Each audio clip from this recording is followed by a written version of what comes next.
You're 57 years old, you've paid off the mortgage and you've built some savings and pensions, but there's one problem. For years you've told yourself you'll retire at 60. So here's the question. What if you've already worked 3 years longer than you need to? Because those 3 years aren't just numbers on a spreadsheet. They're 3 more years of Monday mornings. They're 3 more years of meetings, deadlines, and asking permission to take time off. This might sound obvious as well, but these 3 years are the youngest and fittest years of your retirement, when it's likely you will be in the best health. But retiring 3 years early does have a price, and today I'm going to show you exactly what that price could be. I'm going to take someone aged 57 with £750,000 and run 3 different retirement plans. In the first, they retire today. In the second, they wait until 60. And in the third, I'm going to change just one assumption and the result completely changes the answer. So,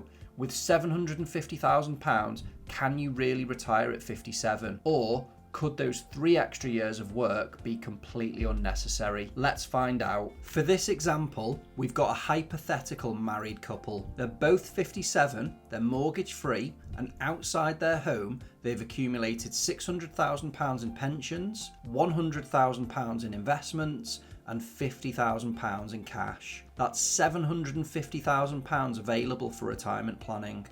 They also own their own home, which we've modelled separately.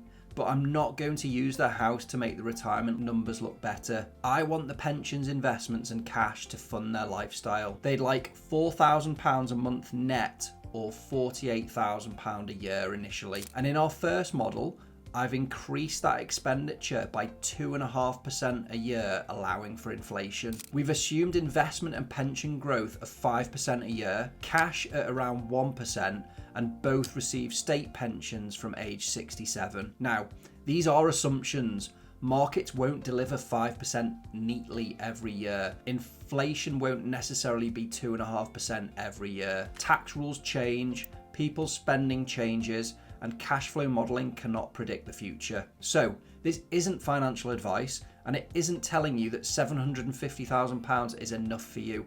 It's just an example. What it does allow us to do is compare different decisions using exactly the same assumptions. Let's start with what this person really wants to do. They want to stop working today at 57. £750,000, £4,000 a month spending, and no employment income. So immediately you've got an important issue. State pension doesn't arrive until 67. So for the next decade, their savings and pensions are effectively having to bridge that gap. So as you can see, at 57, we've got £750,000. By 60, after funding those first 3 years and allowing for the modelled investment growth, available financial assets deplete slightly. So that's interesting in itself. They haven't simply lost that money, but they've spent a decent amount of it. Their remaining money has been invested and growing along the way, but the pressure continues. At 67, the state pension starts contributing towards the household expenditure. However, it does still show pressure on the spending, but the state pension has decreased this significantly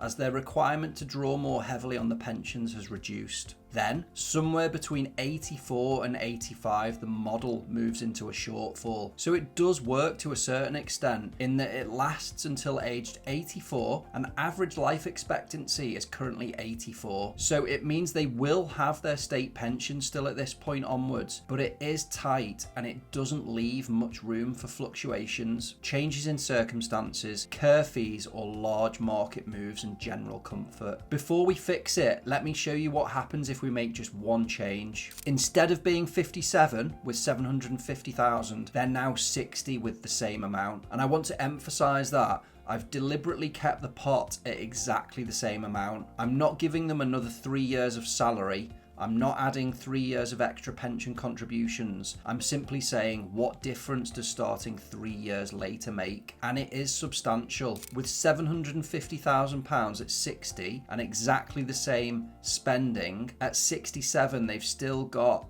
around £596,000, and the model doesn't hit the shortfall until roughly 92 or 93. So yes, those 3 years matter, but now we need to ask why. The obvious answer is you're funding 3 extra years, but it's more powerful than that because early withdrawals have an opportunity cost. Money taken at 57 isn't there to potentially grow at 58, 59 and 60. So that's why taking £48,000 doesn't simply mean losing £48,000 from the eventual income. And you've also got state pension, which is further away. The person retiring at 57 has roughly a decade before state pension age, and the person starting at 60 only has around 7 years. So this is the financial argument for waiting. And if your sole objectives was finish life with as much money as possible, we could probably end the video now, but that's clearly not the objective. And here's the assumption I want to challenge. In scenario 1,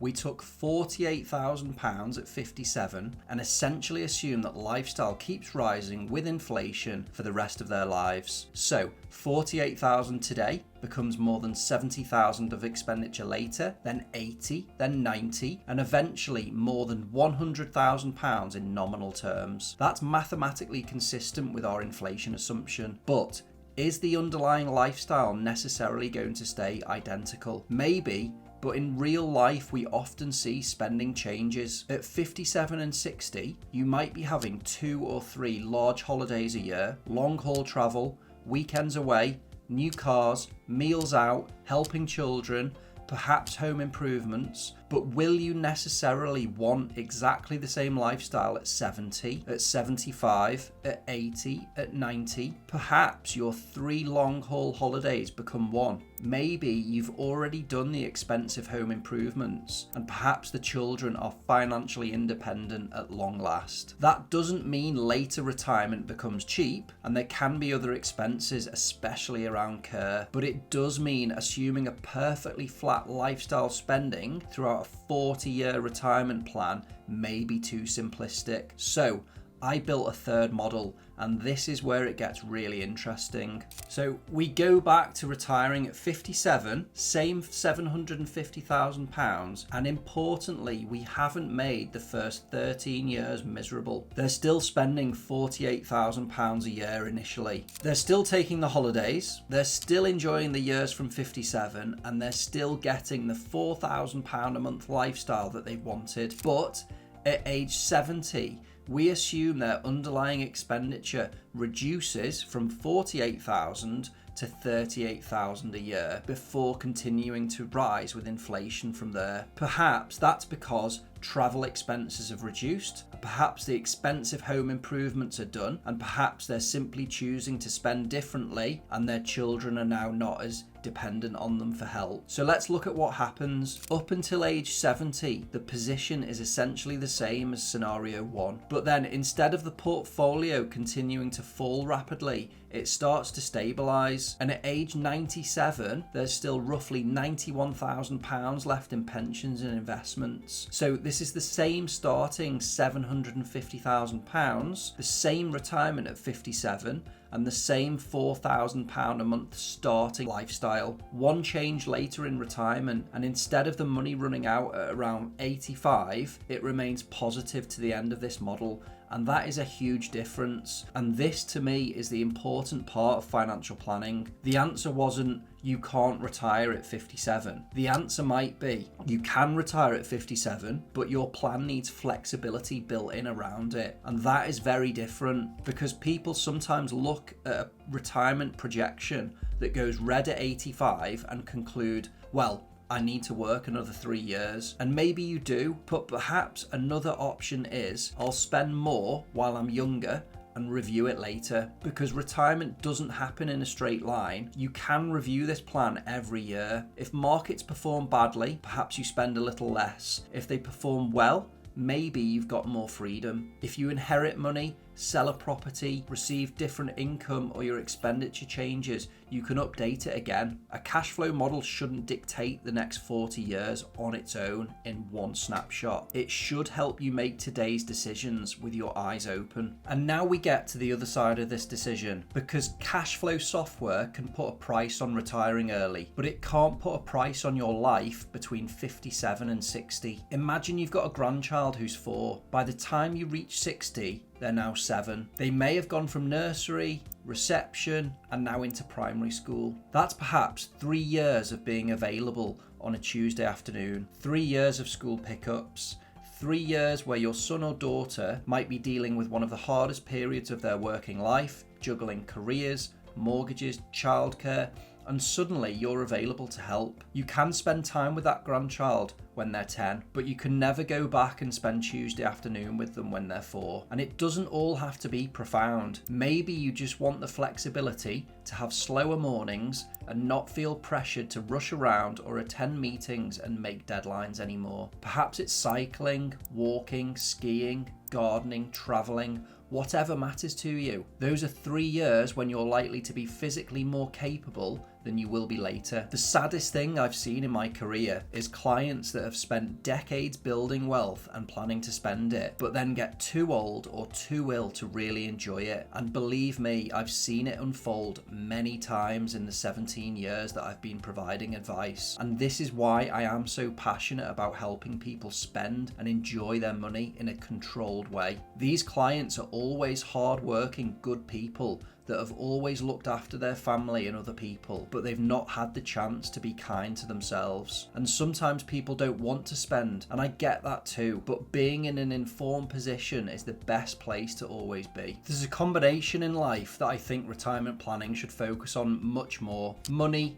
time, and health. At 57, after a lifetime of saving, you might finally have the money, retirement gives you the time, and hopefully you've still got your health. That's quite a special combination. Hopefully you'll still have all three at 70, 80, and 90, but none of us gets a guarantee, and that's why I don't think £1 of spending at 58 necessarily has the same value to your life as £1 spending at 88. This isn't an argument for spending everything, it's an argument for understanding when your money is likely to be most useful to you. Here's another way of looking at 3 years. It's roughly 150 working weeks. That's around 150 Monday mornings at work, but it's also around 150 Fridays that could have been yours, 150 afternoons with grandchildren and family, 150 opportunities to go somewhere with your partner, 150 weeks where your diary is yours. We put an enormous amount of effort into calculating whether retiring early might cost us 100,000 or 200,000 later, but we very rarely put a value on the 150 Fridays we're exchanging it for. Now, I don't want the message of this video to be everyone should retire at 57.